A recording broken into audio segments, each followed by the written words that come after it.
Into a lost story, a lost mom of two young boys, that is. Plus a key witness, Deborah, who asks the police to pray with her before she tells them what she knows. An all-new 2020 starts right now.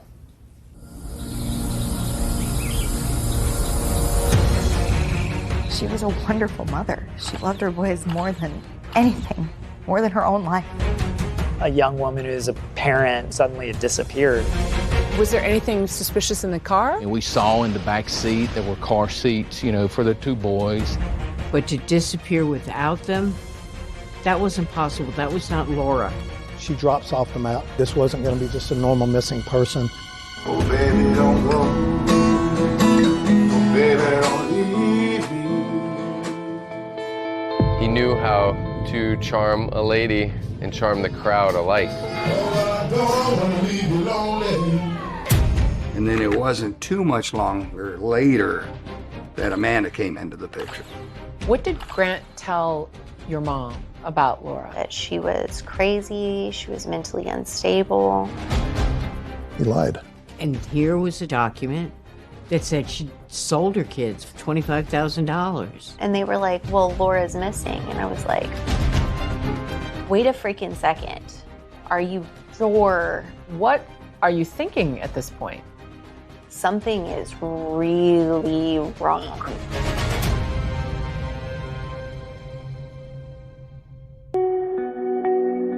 You've got to be sick and deranged. What would drive anybody to commit such a crime? Wherever she is, her heart is breaking. The search continues. There's been cases I investigate I don't even remember. But then there's some that while you're in the midst of it, this one was just different.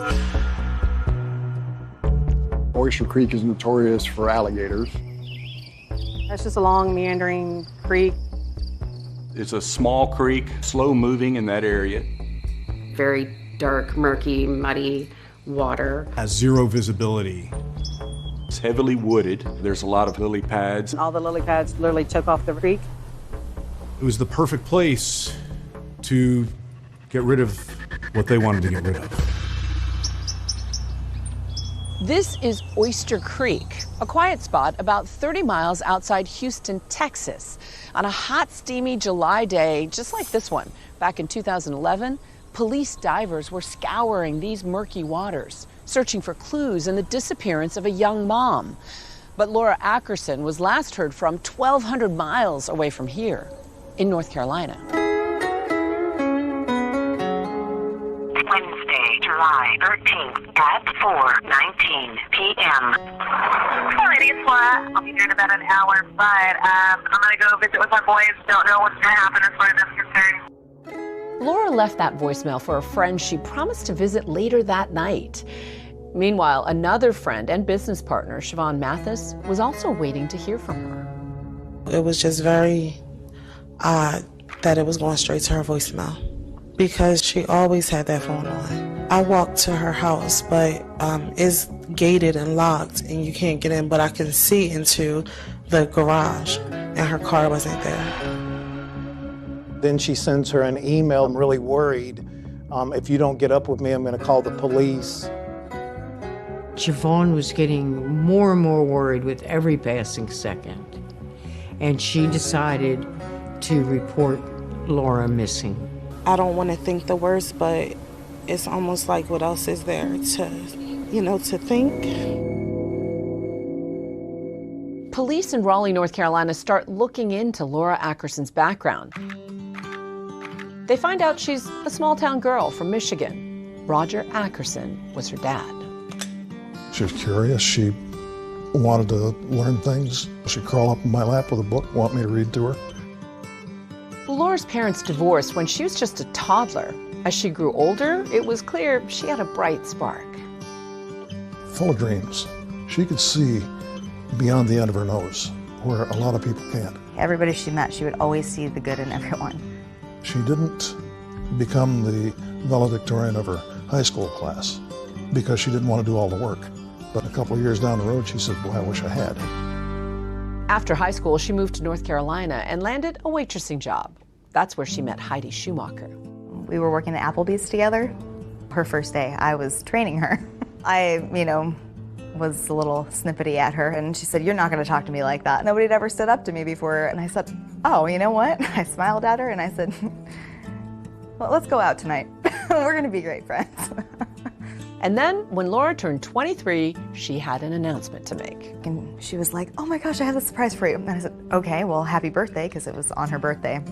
And I was like, "Okay, what is the surprise?" She's like, "Okay, it's a guy." And I said, "Oh, all right, surprise, it's a guy." So flipping tight, shoes on the floor, food in the pan, what makes a man? Grant Hayes was a aspiring musical artist. Show me a woman, I'll show you a man. He was known to Raleigh area. Talk to her sweetly, tell her no lie. Raleigh is a place we call the New South. It's a great mix of people coming from all over the country, raising their families. It's big enough that you have a city atmosphere, but it also has some small town values. Downtown Raleigh was kind of burgeoning, and so there are all these, new bars and restaurants, and he was a musical act who would play at a lot of these places. Are you still with me when I'm gone? Are you still with me when I don't come? People liked his music. People liked his vibe. Grant Hayes, we love you. And she said, "We share a birthday. We're so connected." She thought it was some sort of cosmic intervention, that they were supposed to meet and they were supposed to be together. We were always together, and in the nighttime we go outside. And she was smitten. She was, and he was, he's a nice-looking guy. He's charismatic, and so seeing that, I think maybe a little bit of starstruck. I grew up in the pew, little Grant III, watching my father preach, and my mother would sing, and they've always been a huge inspiration. Grant was known by his last name, Hayes. He thought he could get some more buzz by changing Hayes to Haze, Hayes. She was kind of in awe of what he did. See, he would go to bars and he'd take his guitar and he'd sing songs. I'm working with some iconic figures in history, music history. Little Richard, godfather of rock and roll. Laura and Grant fell in love very quickly. She goes, my surprise is that I just got married. And I said, "Oh my gosh, awesome." She just was a spur of the moment kind of person, so it didn't really surprise me, I guess, that she would just meet somebody and get married to them. And she was like ecstatic at that moment. Laura got pregnant very early on, and she had a little boy named Grant, the fourth. Always referred to as Little Grant. What she told me after she delivered the baby was that she was very happy because when Grant walked in and saw him, he fell in love with the baby. Oh, baby, don't go. Oh, baby, don't leave me. Heidi was not a fan of Grant Hayes, and she was very clear about that. We've had hateful tension between us since the moment we met. And she said, "Why can't you just be happy for me?" I said, "I know, but I just got this really bad feeling from him." And, and she would say that I was just trying to protect her, and I was just being an overprotective friend, and, all that. And so I backed off. Soon, an opportunity in the Caribbean takes Laura and Grant's lives in very different directions. Party, stay out late, stay up all night. They were kind of living two separate lives. There was something simmering underneath that in the relationship. There may have been trouble there in paradise.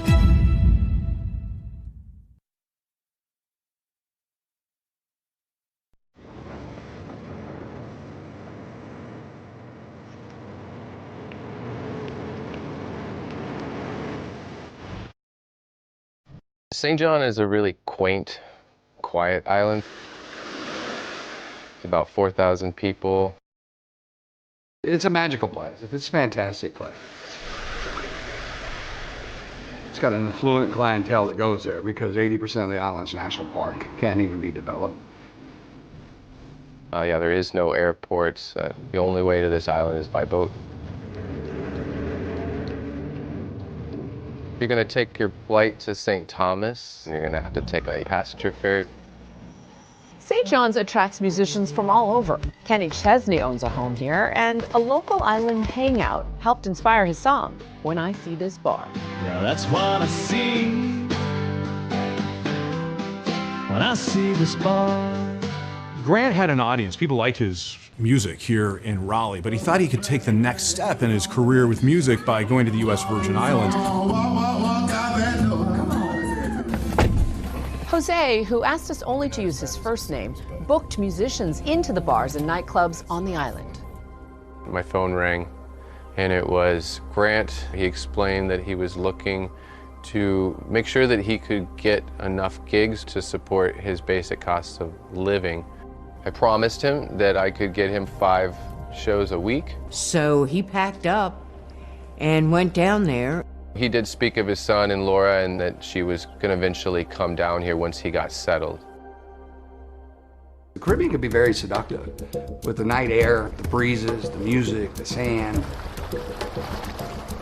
When the sun goes down is when it really comes alive. He knew how to work his crowd and play the right music for the people in the audience. And I was listening to him play, and I really liked his sound. You know the artist Sade? He was like a male version of her. He just kind of a groovy, smooth vibe. Show me a woman, I'll show you a man. He definitely had some similarities to someone like Darius Rucker.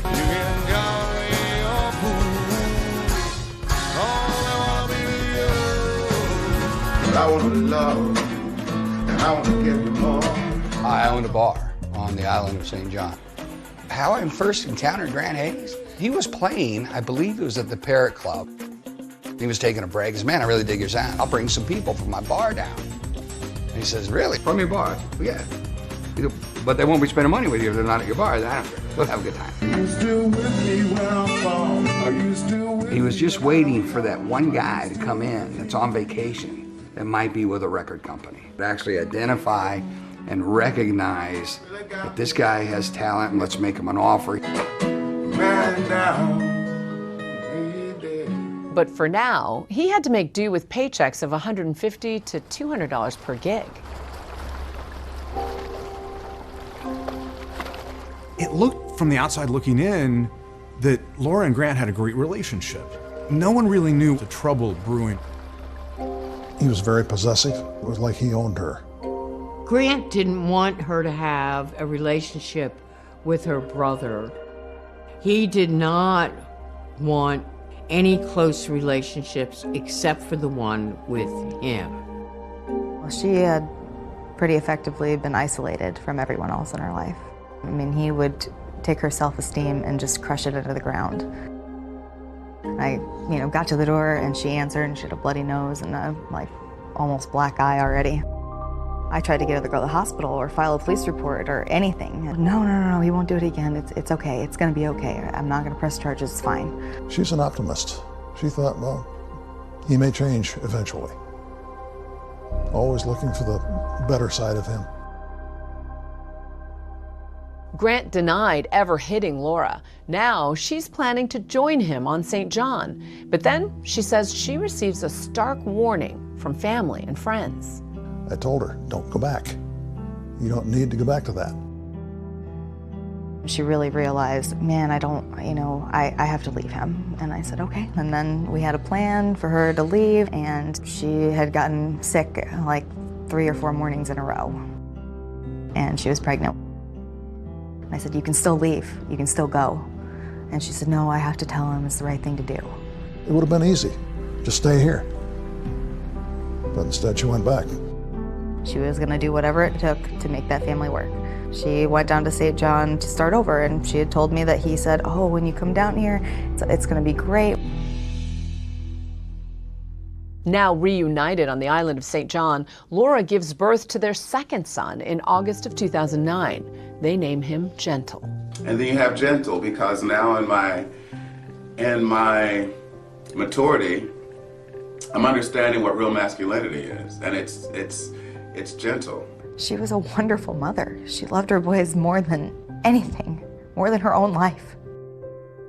She was a good mother, and she laid low and was a housewife She wasn't into the party. They were kind of living two separate lives, and that's one of the reasons why he would hang out at my house, just so that he could do what he wanted and be himself, because he couldn't do that at home. Party, stay out late, stay up all night. I never saw him like walk over and kiss her on the cheek or any of that. There wasn't that kind of in-person tenderness between them that I ever saw. The little baby, Gentle, needed some medical attention and thought that here in North Carolina would be a better place to get him the medical care he needed. So she made plans to move back to take care of her boy. Laura had left the island and he was kind of on his own. That wasn't really good for him because then he could just really do whatever he wanted. He knew how to charm a lady and charm the crowd alike. So it wasn't hard for him to have a group of ladies to chat with after he stopped playing, and he had no problem getting them to blush and getting a phone number. And sure enough, another woman soon makes waves in Grant's island life. Amanda, to me, was a striking woman. And Laura became concerned and suspicious and had a huge surprise coming her way.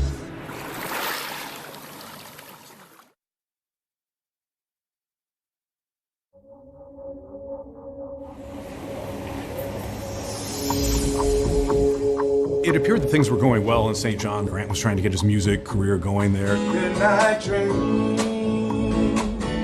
Don't give a ride to the north. And Laura, she's living here in North Carolina with the two little boys, trying to get their youngest son needed medical treatment.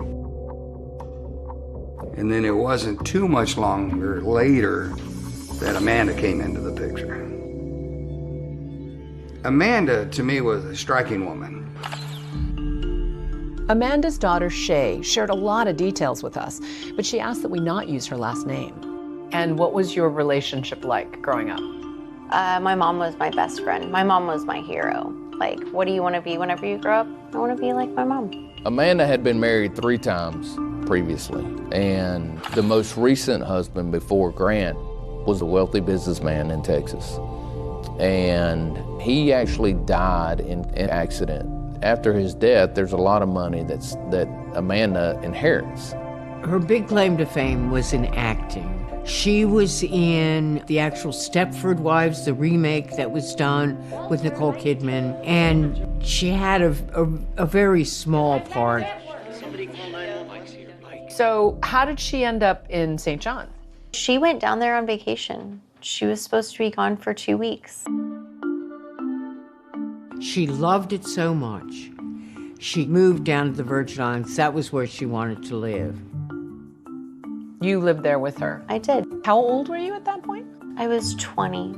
And so how did she meet Grant Hayes? He was playing music. So it brought some people down there to listen to Grant play, and Amanda come in. She was looking at him like she hadn't eaten in a while, and he was a steak. Who pursued whom? The tango is two-sided. And did you see their infatuation, romance unfold? It wasn't instant. It wasn't like, oh my gosh, fireworks, oh. I definitely started seeing him hanging with Amanda, and it was obvious that they were a couple. I called him out for it. I said, man, you can't be doing this with her up in the States. You know, Lori up in the States. He goes, oh, no, we're getting divorced. And it's over. She's staying up there. She's never coming back to the island. What was Grant's relationship like with Amanda? Yeah, I think with Amanda, because she was a little bit older, more mature, I don't think that she was sort of pushed around and controlled. Got very territorial. Let's say there's a group of females in there, and one was, Grant and her were having too much eye contact and smiles, whatever. Then Amanda, being over here, would have the server bring her a drink, so that's from Grant's girlfriend. To kind of set her territory. And Laura, from a distance here in North Carolina, became concerned and suspicious there was something else happening there. Eventually, this relationship between Amanda and Grant takes the next step. It develops into something more. And they make the move from the Virgin Islands to New York. She convinced him that she can introduce him to the people that can make his career take off. Was he successful? I mean, he got repeat bookings at some of the different places. You know, he played the Grant Hayes variety show. Gotta get a warm welcome for Mr. Grant Hayes!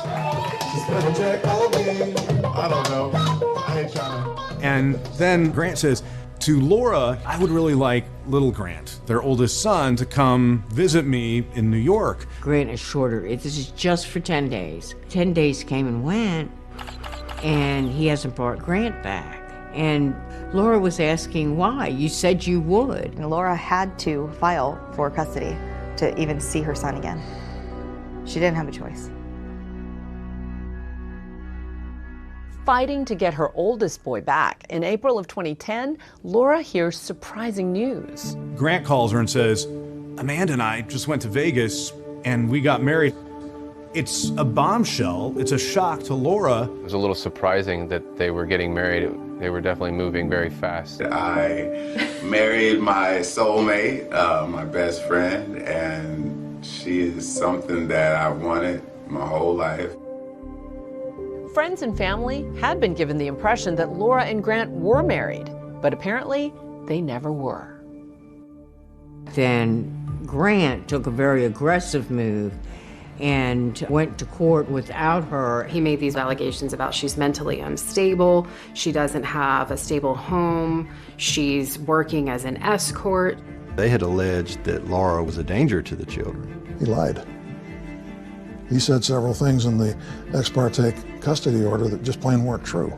And based on those allegations, Mr. Hayes got Judge Turner to sign an emergency custody order. He granted a temporary custody to Grant, not just little Grant, but also Gentle. And little Gentle was carted off from there and given over to his father. The worst time in her life was when she did not get to see her kids. She was devastated. She went to work to do whatever it would take to get the two boys back. As for Grant and Amanda, they moved down to Raleigh as the custody battle heats up.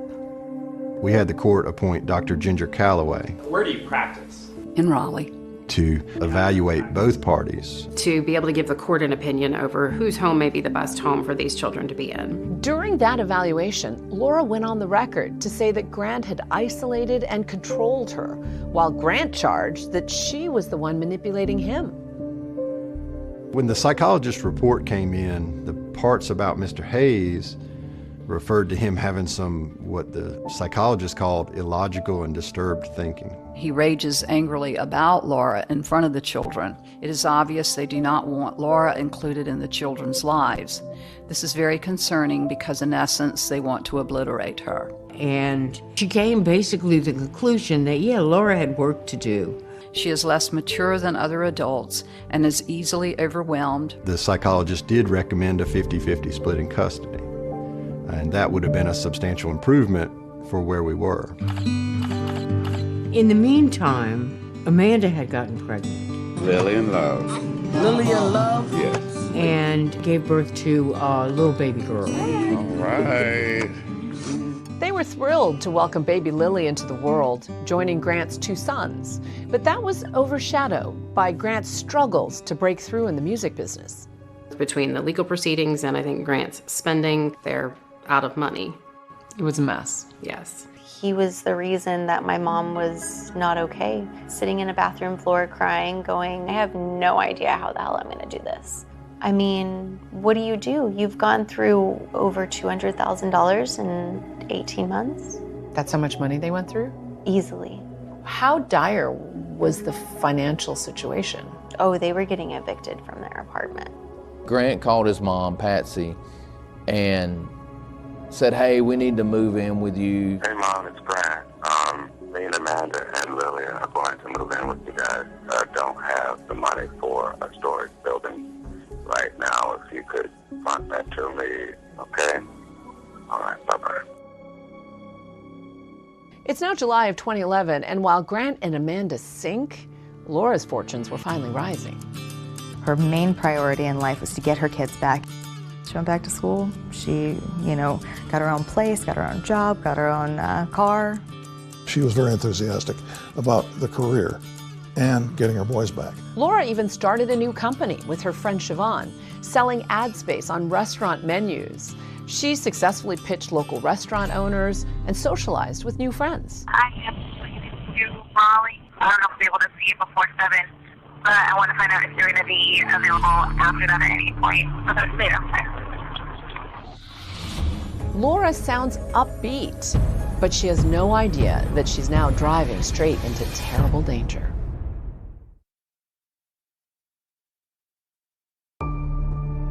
It's July 2011. Laura Ackerson hasn't been heard from in days, and her friends are worried about the 27-year-old mother of 2. They report her missing. ABC 11 Eyewitness News at 5:30 starts right now. So far, there's been no other signs of the missing woman. I'm not the only person that's worried about her. She's been missing for quite a while, but there's still hope. Ackerson apparently came to Raleigh last week on business. We got a description of Laura's vehicle, and we put a bolo out, be on the lookout for patrol officers just to see if they are able to locate the vehicle. That night, by 11 o'clock that night, our patrol guys had found the car. So where was it?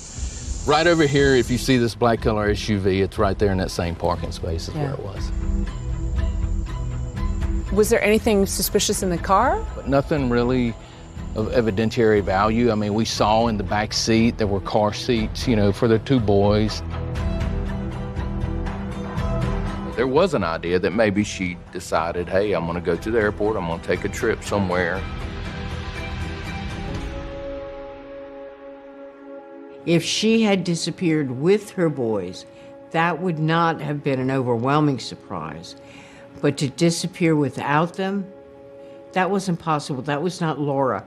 So we definitely explored that possibility. We checked Laura's financials, we checked her cell phone records, all that. All her activity ended on July 13th. She's not buying gas, she's not buying food, she's doing nothing. She just completely goes silent.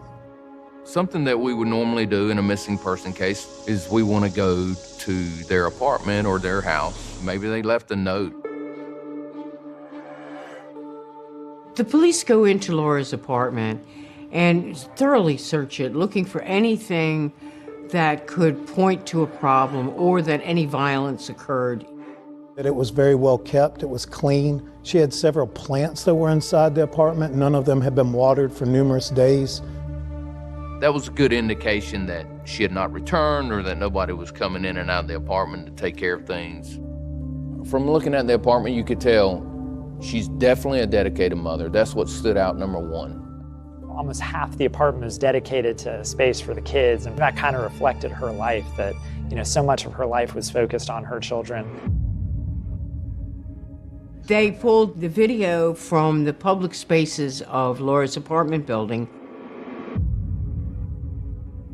The video captured the hallway outside of her door on the morning of the 13th. Just a lady that was on her way to work in the morning by herself, completely normal morning. She was not under duress, did not seem to be in a hurry, did not have suitcases that she's dragging behind her. We learned that Gentle had a birthday party the following weekend that was scheduled, and that Laura had no-showed on it. That's all when we started thinking this wasn't going to be just a normal missing person. We still want to look, hey, are there other people in Laura's life that may have something to do with her disappearance? Laura admitted that she'd gone to some sugar daddy sites. You're trying to meet maybe wealthier men. We were never able to show that there was any meeting of any kind between Laura and somebody else. One detective reaches out to Laura's ex, Grant Hayes, who says that Laura had visited him on the night of Wednesday, July 13th. He gives timeline of when she was there at the apartment. Well, she actually came up here to visit the boys and says that she left, after being there for a little while. Grant Hayes also tells investigators that 2 days after visiting his apartment, Laura was supposed to meet him at the local Sheetz gas station for their scheduled custody exchange. He shows up to the scheduled Friday 5 o'clock time. He has the boys with him. They would come in the store to use the restroom. Grant goes in to buy a pack of cigarettes, but essentially they're waiting in the parking lot. And waits for over an hour for Laura to arrive, and she never arrives. He was sending out very angry email messages and text messages to Laura. You're late again. Where are you? And first at 5:30 tonight, we have new details and new updates on the big stories happening now. I'm Steve Daniels. I anchor the evening news covering Raleigh. This was a really compelling case. Our viewers were watching this every step of the way. She was to meet them and their father in Wilson that afternoon, according to the children's grandmother. She didn't show up at 5, and so he was there until 5, and he called me at 6:30 and said she had not shown up yet. It's distressing, and I just hope it all comes to an end quickly and that she's all right. It's not like her to do something like this, especially to not pick up her kids. Detectives realize that no one has heard from Laura since that voicemail she left on July 13th for her friend, Oksana Samarsky. I was in a study group and I saw my phone ring and I wish I would pick it up. And if I knew what would happen, I would not let it ring. I'll give you a call when I'm done, and I just wanted to let you know too, I don't know if I'll be able to see you before 7, but that's later. Laura's destination that night had been Grant and Amanda's apartment. Tell me, where is the apartment? And so their apartment is right on the other side of this small building here. So how did you get a search warrant to go in? So we had developed enough information, I just think, to get that search warrant initially. We were really trying to develop a timeline for Laura. Any evidence that maybe Laura had been there. So one of the things that we did find in the apartment was a note. It appeared to be handwritten. Up on the counter in the kitchen area, just kind of laying there very conspicuously, which was weird. And what that note said was that Laura Ackerson, in exchange for receiving $25,000, would give up custody of her children. It was signed Laura Ackerson. That was suspicious, because everybody had been telling the police Laura would not leave her boys. Those boys were Laura's life. She would have never signed over her children for any amount of money. Why a note? You already are going through the court system. Why don't you just go through your attorneys? And that is not the only curious discovery in that apartment. As soon as they opened the door, hit with the overwhelming smell of bleach.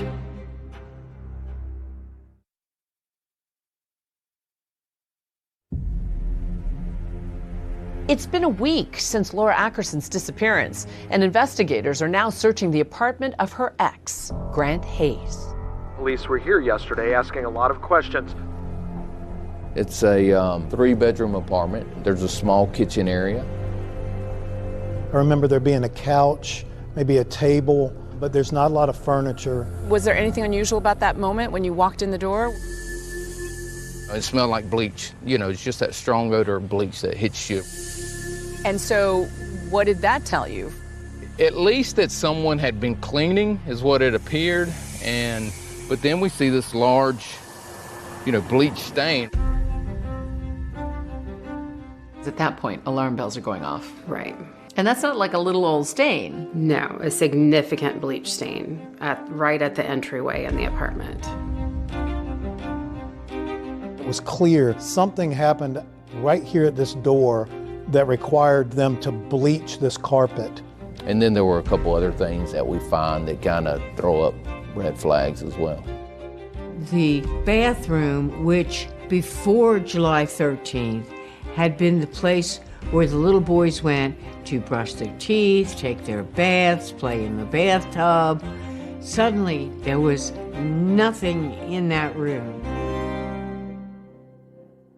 It's the cleanest bathroom I've ever been in. There's no floor mats, there's no shower curtain. And shiny clean on every possible surface.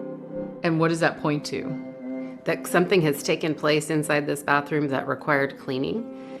And I think it really stuck out too because the rest of the home, it wasn't super dirty, but it was not clean to the level that that bathroom was clean. Clearly, something happened in that bathroom. We did everything that you could do to a bathroom. We tore it apart. We ripped up the floor. We took out the plumbing and did everything that you could do forensically at that time. We even went to the apartment below, came up through the ceiling to get the plumbing, and nothing. There was nothing. There was no blood. Laura's body was not there. Nothing broken to indicate a struggle. So we still are kind of on the fence of what do we have here? So investigators now have a lot more questions for Grant and Amanda. But first, they have to find them.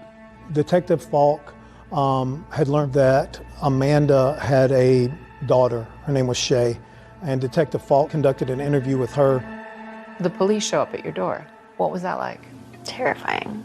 I've never had a speeding ticket before. I've never been in trouble before. And so what did you tell them? Well, they wanted to know where my mom was. And I was like, what do you mean, where is my mom? And I was like, what is this about? And they were like, well, Laura's missing. And I was like, wait a freaking second. You guys need to find my mom. And I need you to find out where the babies are because they are probably not okay. Where Shay tells us my mom and Grant, they took off and they went down to Texas. Grant and Amanda were loading the kids up and making a trip to Texas to visit Amanda's sister, Karen Berry. She was gonna go visit my aunt because my grandmother had just died and she hadn't seen her sister in years, and I told my mom, I was like, I wanna go with you. And she told me no. Amanda's daughter, Shay, tells police Grant rented a U-Haul trailer at this location on July 16th. That's 3 days after Laura went missing. Now what investigators want to know is why. So after finding that, I requested surveillance video from U-Haul here in Raleigh. Why'd they rent a U-Haul trailer? Well, according to Shay, there's this kind of antique hutch that she was going to give to my aunt. At this point, Grant and Amanda were downsizing their belongings as they were getting ready to move. I guess that Grant was like, take it to your sister's, it'll be safe there. Did that sound odd to you? I mean, we've had this piece of furniture for like 20 years. Why are you worried about where it's gonna be now? But whatever. Grant makes a comment when he goes to get the U-Haul trailer that he's going on a fishing trip with his son. The police wanted to know where Grant was, and so they checked his cell phone pings and found out that he was in Texas. One of the first pings that we get on Amanda's cell phone is her sister Karen Berry's house. The court ordered that they were not allowed to take Grant and Gentle out of the state of North Carolina until the whole custody situation is resolved. It was definitely significant to us that he was willing to take the risk and go to Texas with these boys, knowing that if that was found out, that would be a problem for him. Pretty immediately, we make a decision, hey, we've got to go to Texas. This is literally a 20-hour drive on a hunch that we could find evidence out there. So Skinner Lane is in the middle of nowhere. 2 deputies, myself, drove to Karen Berry's house cold. She didn't know we were coming. We told her that basically we wanted to talk to her about Grant and Amanda.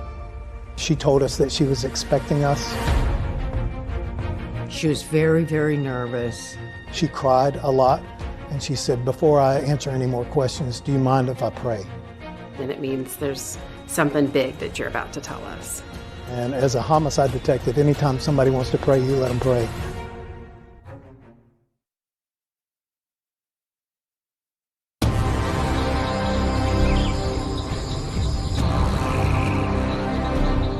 My first reaction was, whew, this just got real. It was the lead story on the news night after night after night. Grant shows up to the Friday handoff and waits for over an hour for Laura to arrive, and she never arrives. I can't imagine being under that Texas sun trying to find the woman's body. It was just a grotesque thing to have to do.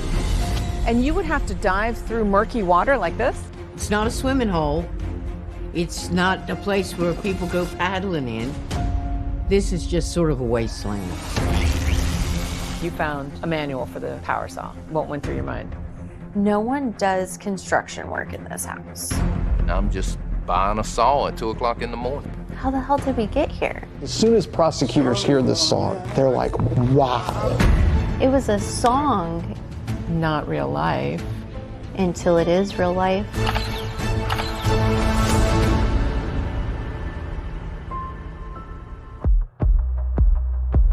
When Laura first went missing, this case sort of blew up. A young woman who's a parent who suddenly had disappeared, and she really disappeared off the face of the earth. At this point in the investigation, we really don't know what exactly has happened to Laura. Grant and Amanda had gone down to Texas to visit Amanda's sister. They rented a U-Haul trailer. We knew that Grant and Amanda had come back to Raleigh. Where is Laura Ackerson? That's what everyone's been wondering since she went missing days ago.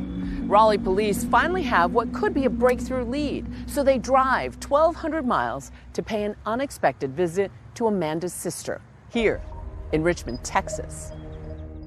Karen Berry was Amanda's sister, but in a lot of ways, she was more of a mother figure.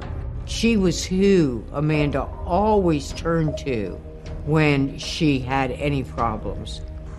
Well, it was a Sunday afternoon, and I received a call out advising that the Raleigh Police Department had traveled from North Carolina, and they were requesting some investigative assistance from the sheriff's office.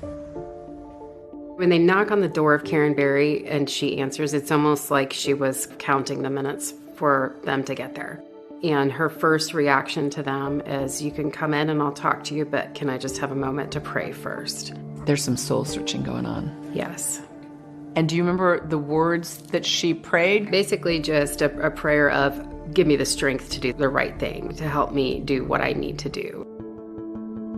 After she finished praying, she tells us that Grant and Amanda had shown up on Monday the 18th. She's excited to see her sister. Lily had just been born, and Karen had never seen her. She had never met Grant. Karen didn't get a very good impression of Grant because he was hyper nervous. Grant slept most of the day.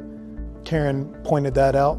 And she could tell something was wrong with her sister. Amanda seemed troubled, but also concerning were several inquiries that Amanda and Grant had made of her and her boys. What were the peculiar questions? Well, one was about the creek.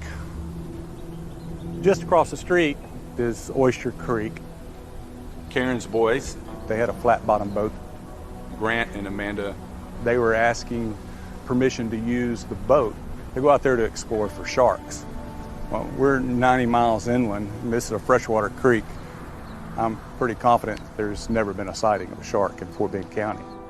Grant asked, are there alligators where I can access Oyster Creek? And then they talk about they want to go fishing. They'll take the boat out fishing. And Karen said, no, that is not a place that you need little toddlers fishing. Karen told the police that they took the boat out one night.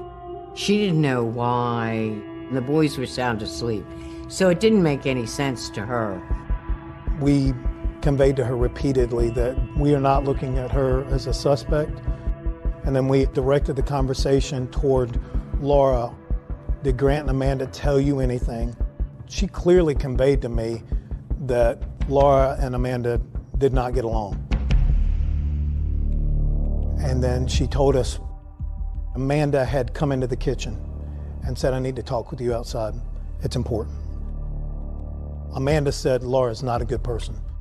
Amanda then tells Karen, I hurt her, I hurt Laura, I pushed her, and it's bad. We asked her, do you think that Laura's dead? And Karen said, I think that there's a good chance. And at that point, she gave us consent to search the property. The scene was immediately cordoned off. There were several areas on the property itself that we needed to search. in addition to searching the creek across the street. This creek is off of Skinner Lane, off in Corbin County. We're about 100 yards west of the 4300 block. It looks different now, right? Yeah, things have changed a lot in the last 13 years. There were big piles of trash all in the backyard. There was a hog pen to the right of the house. You uncovered a lot of evidence here. We did. We uncovered a lot of evidence. Karen was asked what items were left behind. Are these yours, or are these something that you know nothing about? We found some empty carry-on suitcases, presumably left by Grant or Amanda. We found some ice chests. Karen was not aware that they came down there with 3 coolers until she saw Grant cleaning them out in the backyard. If these were ice chests that were needed for their long journey to Texas from Raleigh, why weren't they needed during the long journey back? Fort Bend police call in crime scene investigator Officer Kim Oreskevich. They want her to search that muddy creek across the street from Karen Berry's house. When I got here is when Lieutenant told me that, hey, you're looking for a body. And so what was going through your mind? I was like, no, we're not going to find it. If there was dumped here in the creek, normally the current would take it out. The creek was probably 25 feet wide, very swampy looking. It's not a swimming hole. It's not a place where people go paddling in. This is just sort of a wasteland. There are alligators. They had someone in the boat ready to shoot an alligator. We're down, obviously, on our knees in the boat, so he's literally above us, watching for gators in front of us, see if there's any signs of a gator coming out. With a long gun in his hand. Absolutely. I can't imagine being under that Texas sun trying to find a woman's body. It was just a grotesque thing to have to do. What did you see? We're like, okay, there's something big floating on top of the water and the water lilies. My first reaction was, whew, this just got real.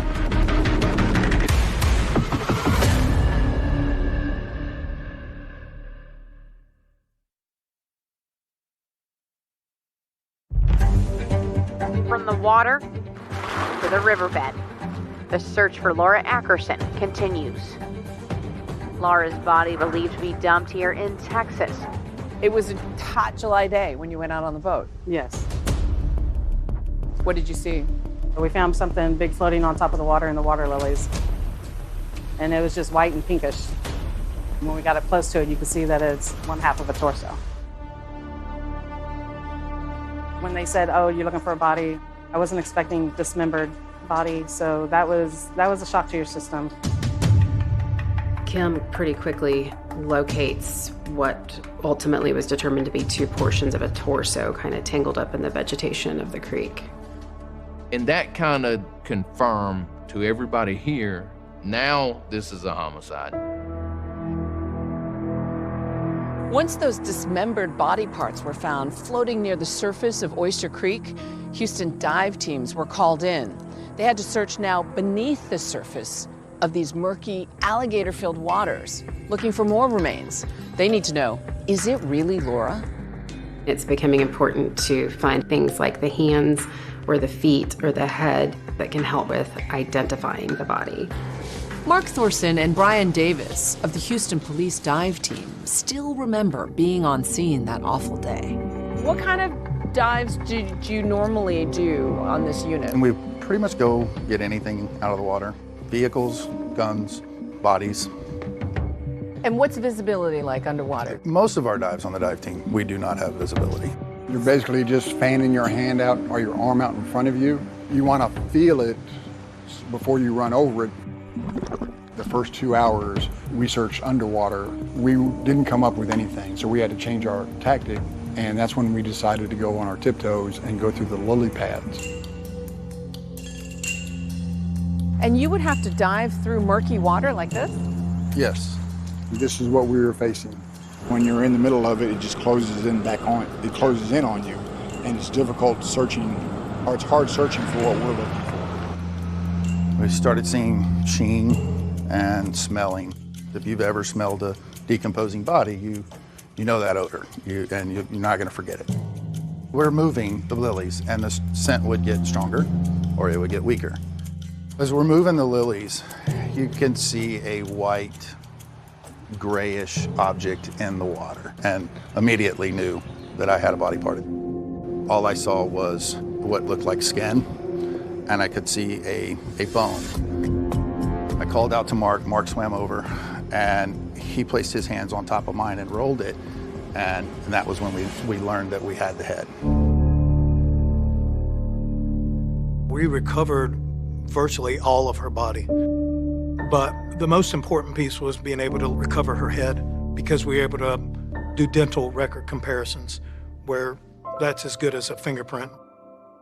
They were able to confirm that it was Laura Ackerson, and that mother of 2 boys was now dead. And they knew they had found Laura in the Texas creek.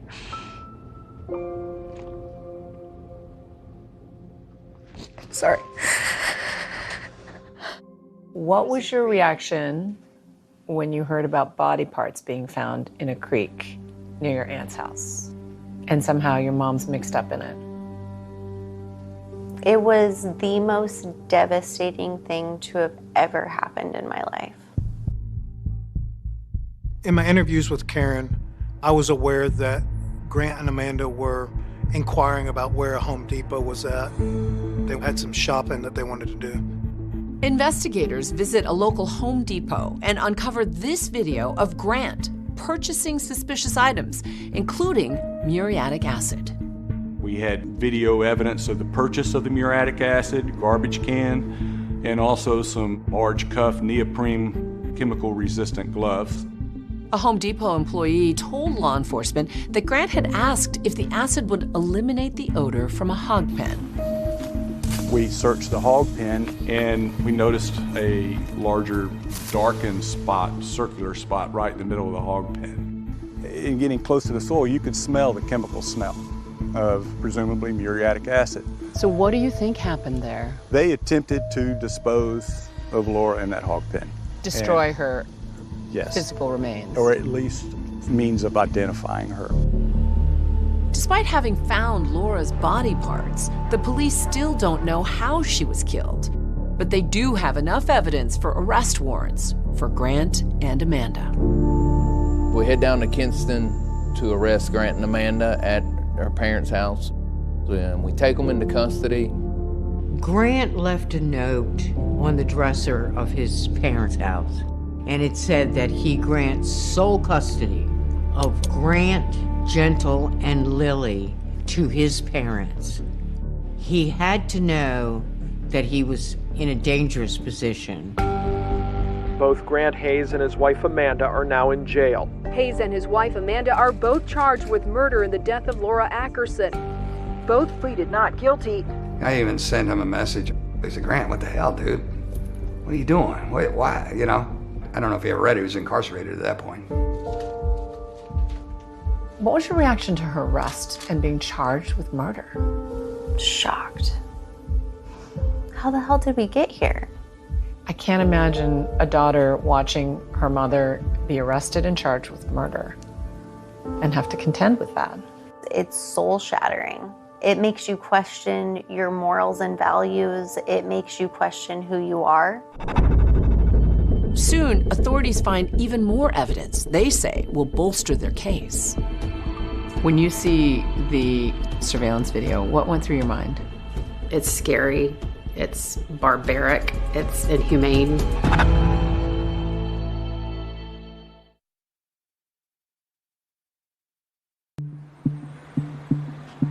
Soon after their arrest, Grant and Amanda are led into the courtroom. Are you Grant Ruffin Hayes? Yes. Jason Ackerson watched from the front row as the father of his sister's children faced a judge. Grant Hayes III is now charged with killing his children's mother. They have also charged his wife, Amanda Hayes, with murder. Today, both Hayes and his wife went back to jail with no bond. These guys are monsters. My mom's not a monster. She got pulled into a bad situation. that woman in that picture is not the mama that I grew up with. Shay, she didn't think her mother could be responsible for anything violent. At some point, she had found this owner's manual for a skill saw. You found a manual for the power saw. For some type of power saw. What went through your mind? No one does construction work in this house, and I don't see anything freshly built. She made a decision to kind of help us. I figured if they had the manual, they could figure out where he bought it, and they did. It was Walmart that tells us, yeah, we actually sold one on the early morning hours of July 14th. They found Grant Hayes at 2:30 in the morning after Laura Ackerson was last seen on the 13th at Walmart buying supplies, plastic, gloves, PPE, plus a reciprocating saw. A reciprocating saw, depending on the blade you use, can rip through almost anything.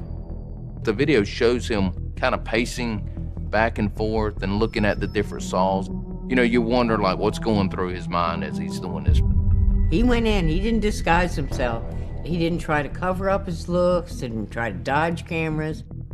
He's very cool and calm and collected, knowing that he's got a dead body at home. I'm just buying a saw at 2 o'clock in the morning. I am a retired reporter with the ABC station in Raleigh, Durham, North Carolina. I'm Ed Crump right now in Raleigh. I was the crime reporter. Early in pretrial motions, we started learning that the defense strategy for Amanda appeared to be to blame Grant. And for Grant, it appeared to be to blame Amanda. They both throw each other under the bus. They absolutely do. They both blame each other. It's like a murderous he said, she said. For sure. And it makes sense, right? If you're looking at it from a defense standpoint, for either one of them, you need to blame it on somebody else. Once it became clear from defense motions that one defendant was going to blame the other, the judge said if we do them separately, they both get a fair trial. Finally, 2 years after the murder of Laura Ackerson, Grant's trial begins. I was an assistant district attorney, and I prosecuted Grant and Amanda Hayes. On July 13th of 2011, Laura Ackerson woke up excited. Little did she know that within 24 hours, that man, the father of her children, would be the one responsible for her murder and disappearance. I represented Grant Hayes. Another attorney, Will Durham, joined me. Our defense was, Grant didn't do this, there's no evidence he did this, and all the evidence suggests that Amanda is the perpetrator of the homicide. His attorneys made this point, and they were right. Just because Grant did a gruesome deed by disposing of a body and dismembering it doesn't mean he's a murderer. His mindset was very much, he didn't do this, they couldn't prove it, and he would be fine. In the 2 years since the murder, Grant Hayes has appeared in court several times. Some court observers say he often looks smug. Maybe that's because he thinks he can pin the murder of Laura Ackerson on his wife. What was Grant's demeanor like during the trial? Disgusting. He was so nonchalant. He had no problem. He was going to beat this. District Attorney may call your witness. The way the prosecution decides to begin their case is to paint a portrait of Laura Ackerson. To do that, they bring in the people who know her best. Laura loved her children more than anything, and it showed in every action that she took. I told Laura that if she wanted to fight for her kids, I would be there to support her. And she said, I'm going to fight every step of the way. Would you state your name, please? Siobhan Nicole Mathis. Her main priority was to get her children back before anything else. Even when she was working, she would drop whatever she had to do for her kids. As we watched this case unfold, it was so striking to see the extraordinary lengths Grant and Amanda went to try to cover up their crime, but they left a very clear trail behind them. Describe the range of evidence you had to deal with. The defendant went out and tried to find the best saw blade and the best plastic sheeting and acid. We're able to use these saw blades and had a scientist from NC State compare the saw marks in Laura's body. You can see how the blades actually match up. These coolers really were evidence of the deliberation and thoughtfulness that the defendant had after the murder. Could you unfold that and display that for the jury? Has some sort of bleach discoloration. Electrical tape that was purchased.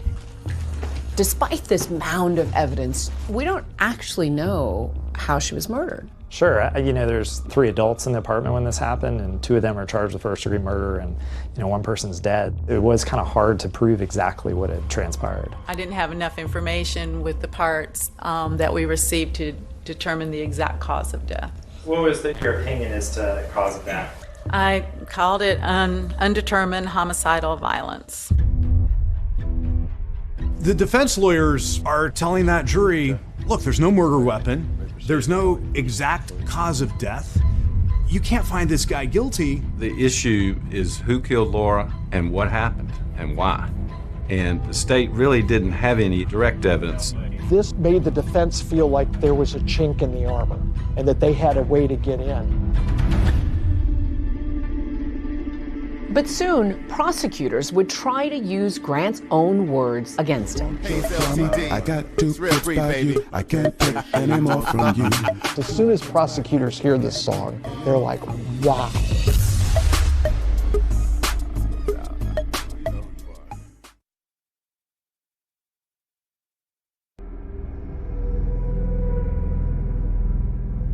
Despite the mountain of evidence in this case, it's still unclear who killed Laura and how. The prosecution is about to call a witness who claims to know what happened. Here is jailhouse informant Pablo Trinidad, who can tell us what Grant said happened inside that apartment. Pablo Trinidad met Grant at the Wake County Jail, where they were both behind bars. Pablo was being held for drug-related offenses. He's the typical snitch witness. He was doing maybe 25 years. He was looking a way to try to get a sentence reduction. Were y'all housed in the same area of the jail? Yes, ma'am. We had several conversations throughout the period that we was housed together. Pablo Trinidad got in front of that courtroom on the witness stand, and he said, Grant told me in our jail cell, he and Amanda strangled Laura. He said he placed a call to her and lured her to his apartment. And that's when him and his wife subdued her and strangled her. With the corroborating evidence, there was this glimmer of truth in there. Whether you want to believe what he's saying, you got to take it with a grain of salt. You can't prove it other than this is just my word. Your testimony is that during that 5 days, y'all developed such a special bond that he told you all his deepest, dark secrets. That's correct. Defense lawyers chipped away at Pablo. They knew that Pablo had snitched on other cellmates before. And so you started thinking back, what are all the names I can give these people, didn't you? Yes. And you remembered Grant Hayes. He was your meal ticket, wasn't he? One of them, at least. If you want to put in those words, that's your words, not mine. Thank you, sir. You missed on that. I hate to say that a jailhouse snitch was a pivotal witness in this case, but he was. The prosecution has one last piece of evidence, and fitting for Grant, it starts with a beat. Shay actually brought to our attention. She knew about this song that Grant had previously recorded. It was called Broomstick Rider. Broomstick Rider, just happened to be my baby's mama. Don't tell it to me. The lyrics of it told what his desire to do to Laura was. I put a price tag on your head. That's right. You must have told your attorney I got intentions on killing you. What? The sort of might stop me, my bullets to get you. He wrote this song with Laura in mind. His attorney called it a parody. The state at this time would seek to publish a song that was recovered off of the defendant's iPod. The defense objected to the song, saying it wasn't relevant, but the judge overruled and allowed it in. Broomstick Rider, just happened to be my baby's mama. We both kind of peer over and see the defendant bobbing his head and sort of rocking out to the song about killing the person that he was on trial for killing, which was sort of a staggering event. It was a song. It was a song. Not real life. Until it is real life. And it messes up your entire existence. It messes up who you think you are at your core. Can we take a second?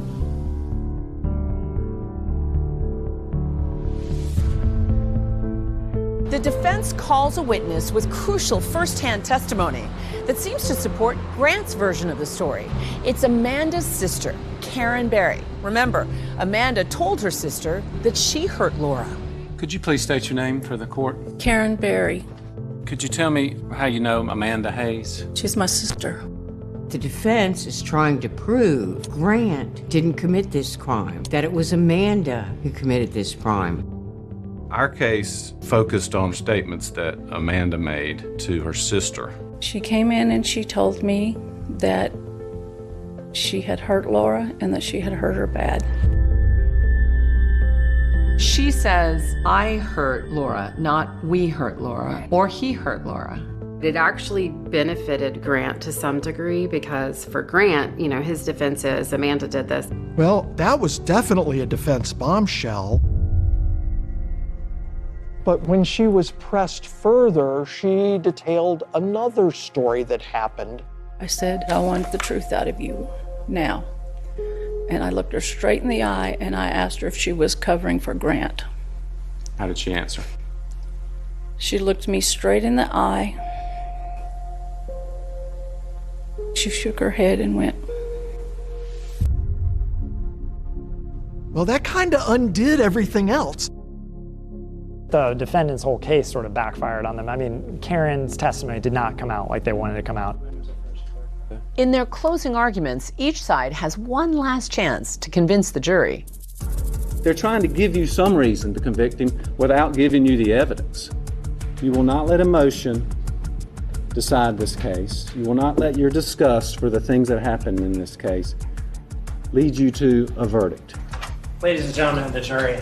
I really wanted to communicate to the jury that the way that this murder happened was different. It was more personal. Here's the saw. And so that's why I pulled out that saw. This saw cut someone in half. These are the lengths that the defendant went to try to not just get away with this murder, but also erase Laura from the world. He is guilty beyond a reasonable doubt, and you should find him so. Thank you. After 3 weeks of graphic testimony with 50 witnesses and 500 pieces of evidence, the jury goes out to deliberate. Within 2 hours, they're back with a verdict. We, the jury, by unanimous verdict, find the defendant, Grant Ruffin Hayes III, to be guilty of murder in the first degree.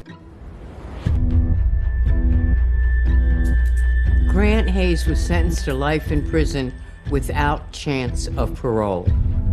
I was happy to see that he got that, and I was happy to see that the jury felt the same way. Glad he's not going to be part of society. It is consolation for that factor, but still doesn't bring her back. Only a couple of months later, it's time for Amanda to face justice. Amanda took the witness stand in her own defense. I was just doing whatever he told me to do. Grant did not testify, but now he's talking to me. This is a Global Tele prepaid call from Grant Hayes.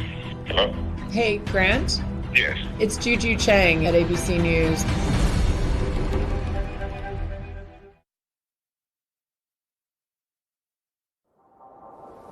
This is a Global Tele prepaid call from Grant Hayes. After Grant's trial and conviction, many questions remain unanswered, like what happened in that apartment. So we arranged to speak with him from prison. But his claims about how Laura died doesn't really add up. Grant, can you hear me? It's Juju Chang at ABC News. Thanks so much for calling. Thank you for picking up. So let me ask you this. People have described you as very charming, but also manipulative and even scary. I don't really have any defense for what people think about my character, but you know, I'm not in prison for being a bad person. I'm in prison for killing a woman, and that didn't happen. So you're saying you didn't kill Laura? No, I didn't kill Laura. So what happened that night in the apartment? How did she die? From what I was told, when I left the room, she had asked to hold our 5-week-old baby, and Amanda had refused her. And Amanda told me that Laura had actually grabbed her by the hair and pulled her back, and that she had swung back with her elbow, hit her, dislodged herself from her, and ran into my recording studio. And when I came back in the room, Laura was laid out. I just want to get this straight, Grant. You're blaming Laura for her own death? Laura attacked the woman. I don't know any other way to look at it. And so at that point, why not call 911 to try to resuscitate her? I was freaked out. Honestly, I was afraid. I was very, very afraid. And then you're captured on video buying a saw. Who came up with that plan? Well, Amanda had a plan to take Laura's body to a swamp at her sister's in Texas.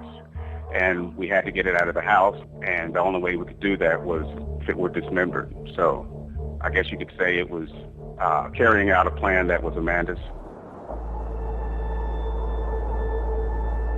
It's only been a few months since Grant's conviction, and now Amanda Hayes' trial is set to begin. In Amanda's trial, we're still putting forward the same evidence as Grant's trial, but at the same time, we want to accent Amanda's role in everything.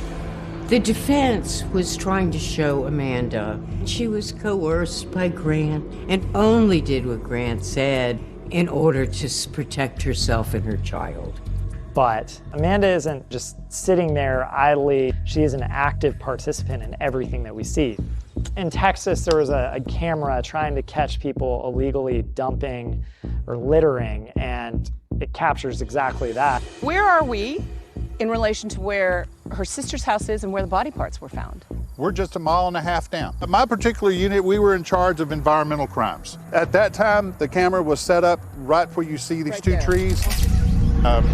Saw something was odd in the photos.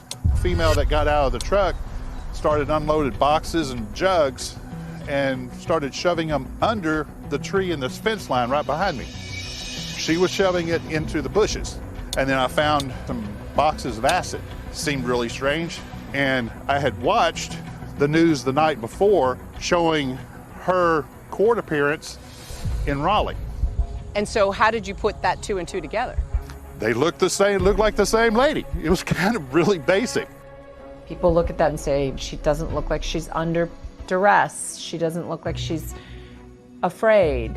A picture can tell 1,000 words, but it can hide 1,000 words too. What do you think that picture was hiding? I think that picture shows a still frame of a woman thinking she's out in the middle of nowhere in the country and just trying to hurry up, get it over with, get it done. And my question is, if you are driving a vehicle down the road, dumping evidence, and you are so scared, keep driving. Go to the police, go somewhere for help. The one difference between these two trials, we found out Amanda would testify. I think the defense had decided that if she went on the stand, she had a way of projecting innocence. Right now, we're going to begin with the North Carolina trial of a woman accused of killing the mother of her stepchildren. Taking the stand for the first time this week, Amanda Hayes' defense was simple. I was just doing whatever he told me to do. Her husband made her do it. How would you describe her? Strong, poised, well-rehearsed, but in a very sweet, almost sing-songy baby voice. Amanda, did you kill Laura Ackerson? No, sir, I did not. Did you help Grant kill Laura Ackerson? I absolutely did not. Were you present when Grant killed Laura Ackerson? No, sir, I was not. Grant told me that Amanda killed Laura in self-defense, but Amanda says it began with an accident. The picture that Amanda paints inside that apartment on the night of the murder has Laura bumping into Amanda as Amanda is holding their newborn baby, and describes Laura falling to the ground. Amanda Hayes says she had no idea Laura Ackerson had died after Ackerson was injured at the Hayes Raleigh apartment. She says she left with the children when Ackerson fell and hit her head. I think she hurt her own credibility by telling these implausible stories about she came back after a couple of hours and had no idea that Laura had been killed and her body disposed of. You can't even do all that in a couple of hours. This is a small apartment. Dismembering somebody takes a lot of things. Seems hard to believe that your mother didn't know. It seems hard. It does seem hard to wrap your head around. It does. I know you love your mom. I know you support her. Could it be that you're seeing it through rose-colored glasses? Absolutely. And that perhaps she was more involved than you'd like to believe? Nobody will ever know what they don't know. She also testified that her husband threatened to kill her if she didn't help dispose of the body. He told me that that I had to help figure out how to get rid of this body, or else none of us were making it back to North Carolina, to Raleigh. Did it ever seem to you like she could have also been a victim of Grant Hayes? You know, I feel like there's a possibility that Amanda was a victim of Grant's charisma, Grant's narcissism. But beyond that, I don't believe that she was a victim of anything. No one knows what that relationship's like, but and those pictures on Amanda's camera reflect Amanda having a good time and smiling the whole time. Amanda Hayes is a former bit part performer who attended acting school in New York, but according to one of the prosecutors, none of her acting jobs were as good as the one she gave in this courtroom. She has given the performance of her life. She came across as sympathetic. She came across as, Grant's the controlling jerk, and I just got swept up in all this. We're asking that you find her not guilty on both charges. But would the jury believe Amanda? We may never know what kind of verdict Amanda Hayes expected. If it was something different than what she got, her face didn't show it. And what does Grant make of it all? Laura's death killed me. You're saying essentially that you're the victim in all of this.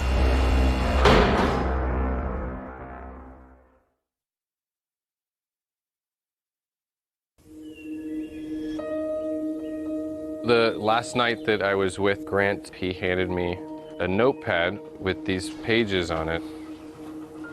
Told me that it was important lyrics and that it was going to be worth money one day. But this was probably the most unsettling of the poetry that I found. I guess it's one sentence with the word murder in it 6 times. It's murder, murder, murder, murder in my veins, murder in my soul, desertless in my heart, but to let this all go. And I think that's what just really upset me a little bit and had goosebumps when I read that for the first time after finding out about Laura. Dramatic testimony in a first-degree murder case. Did her husband force her to cover up his crime? It will be up to the jury to decide if Amanda Hayes was his accomplice or another victim. It's time for Amanda to face justice. They wanted Amanda found responsible for her role in the death of Laura to the tune of first-degree murder. It is the unanimous verdict of the jury that the defendant is guilty of murder in the second degree. Amanda was convicted of the lesser charge of second-degree murder, and she was sentenced to between 13 and 17 years in a North Carolina prison. They were both there. They both had the opportunity to save Laura's life. Neither one of them did it, so to me that makes them both guilty of first-degree murder. What was your reaction to the verdict against your mom? It was a glimpse of hope. Why is that? Because it wasn't life with no chance of parole. Amanda is later tried and convicted in Texas for tampering with evidence, resulting in an additional 20 years in prison. What does justice look like for her? I think more of it is, what does justice look like for Laura and those little boys? Who actually delivered a death blow? I don't know if Grant did it or if Amanda did it. The fact is, this husband and wife collaborated to kill this woman. Despite being convicted for killing Laura, Grant remains steadfast in defending his image. It doesn't sound to me like you have a lot of remorse about Laura's death. Let me tell you something about my remorse in Laura's death. Laura's death killed me, killed my family. So I think I'm the most remorseful person. I am the one who everyone points at and says, he did this. He's the bad guy. He's the monster under the bed. It's just not true. You're saying essentially that you're the victim in all of this. No. Amanda and Lillian were the victims. What, if any, regrets do you have in this whole matter? I regret that we took her body apart. Ooh. It just colors the way that people are going to see me for the rest of my life. When you think about Laura, what comes to mind? I talked to her. I ask her to always watch over all of the kids. And I tell her thank you for watching over me.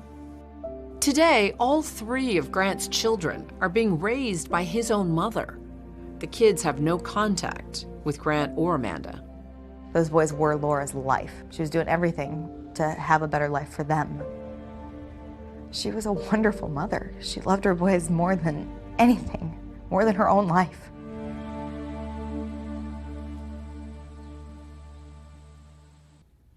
We should point out tonight that Grant Hayes has filed several appeals. All have been denied. He tells 2020 he's continuing to fight for freedom. Meanwhile, his ex-wife, David, Amanda, is in a Texas prison serving out her conviction. She declined to be interviewed. That's our program for tonight. Thanks so much for watching. I'm Deborah Roberts. And I'm David Muir. From all of us here at ABC News in 2020. Good night.